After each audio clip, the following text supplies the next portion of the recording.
Perkenalkan, nama saya Jesslyn Juniken, absen 14 dari kelas 11 PIPA 6. Sirikat epidermis yang saya amati adalah spina atau duri pada tanaman lidah buaya.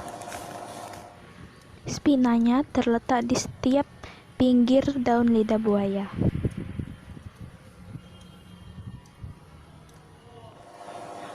Duri atau spina adalah tonjolan pada permukaan epidermis batang yang terbentuk dari jaringan stele atau silinder pusat di bagian bawah korteks. Duri ini juga berfungsi untuk melindungi si lidah buaya ini dari kerusakan yang disebabkan oleh hewan atau makhluk lainnya. Duri atau spina pada si lidah buaya ini termasuk ke dalam golongan spina, bukannya emergensia, karena memiliki warna yang sama dengan daunnya, yang durinya, dan durinya itu tidak mudah copot atau lepas.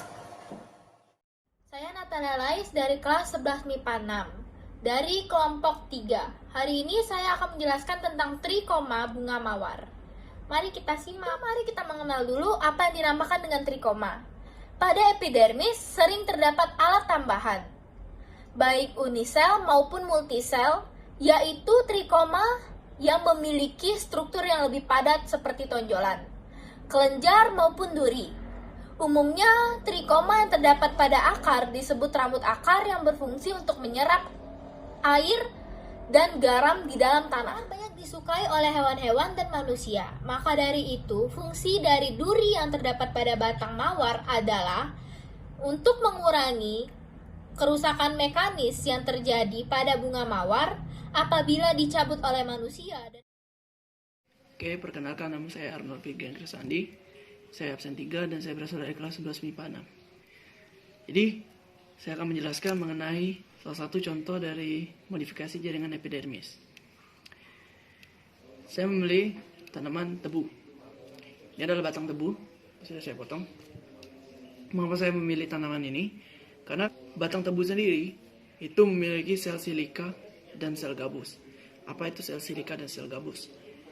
Sel silika sendiri atau biasa juga disebut sel kresik itu adalah sel yang membuat batang tanaman tersebut menjadi keras. Sebagai contohnya tebu dan bambu. Di sini saya mengambil contoh tebu. Dan juga biasa terdapat pada keluarga Gramineae. Sedangkan sel gabus sendiri adalah sel yang melindungi jaringan di bawahnya agar terhindar dari kekeringan. Sekian. Nama saya Rio Ferdinand, nomor absen 24. Saya akan menjelaskan tentang modifikasi jaringan epidermis pada kulit buah durian. Duri pada kulit buah durian lebih disebut emergensia daripada spina. Hal ini karena cara tumbuh duri tersebut yang mana tidak sampai ke stele atau pusat lingkaran dan hanya di bawah epidermis. Emergensia adalah tonjolan pada permukaan organ yang tidak hanya dibentuk oleh sel-sel epitelium, tetapi juga dibentuk oleh sel-sel subepidermal.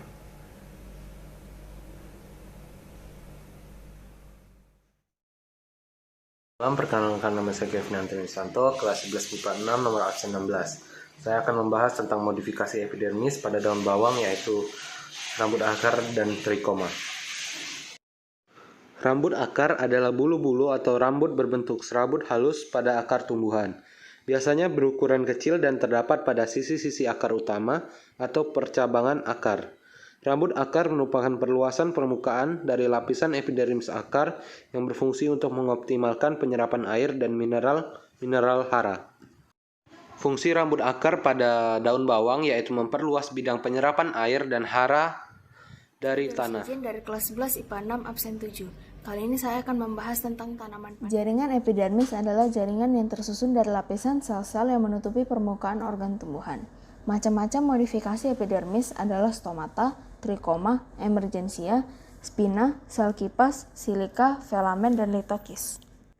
Pandan wangi adalah jenis tumbuhan monokotil yang memiliki daun beraroma wangi yang khas. Daunnya merupakan komponen penting dalam tradisi masakan Indonesia dan negara-negara Asia Tenggara lainnya. Tumbuhan ini mudah dijumpai di pekarangan atau tumbuh liar di tepi-tepi solokan yang teduh. Akarnya besar dan memiliki akar tunjang yang menopang tumbuhan ini bila telah cukup besar. Daunnya memanjang dan tersusun secara rapat. Panjangnya dapat mencapai 60 cm. Modifikasi epidermis pada daun pandan adalah stomata. Beberapa varietas memiliki tepi daun yang bergerigi.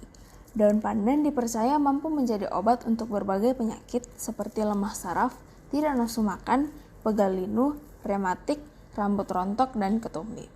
Bahkan sebuah literatur menjelaskan, daun pandan wangi yang mengeluarkan wewangian ini memiliki khasiat khusus sebagai tonikum, penambah nafsu makan, dan penenang.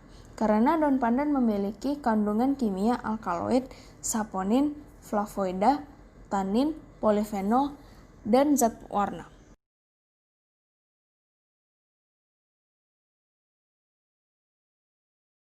Fungsi dari epidermis tumbuhan adalah sebagai jaringan pelindung semua organ tumbuhan, mulai dari batang, daun, akar, dan buah dari segala kondisi dan pengaruh lingkungan luar.